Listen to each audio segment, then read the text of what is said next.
Masayang ibinulgar ni na Paolo Avellino at Kim Chu ang kanilang susunod na proyekto.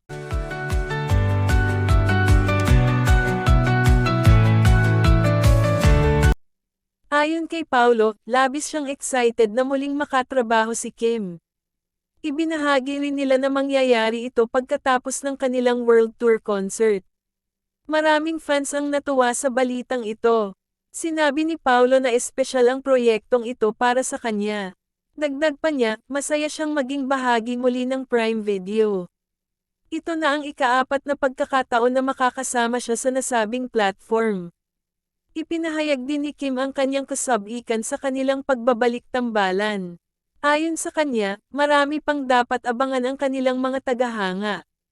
Hindi man nila inilabas ang buong detalye, tiniyak nilang kakaiba ito.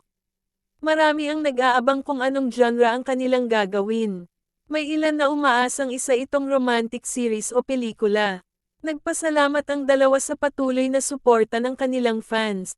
Ayon kay Paolo, inspirasyon nila ang kanilang mga tagahanga sa bawat proyekto. Sa huli, pinanggakaw nilang mas pagbubutihin pa nila ang kanilang trabaho sa susunod na proyekto. Please subscribe and follow for more.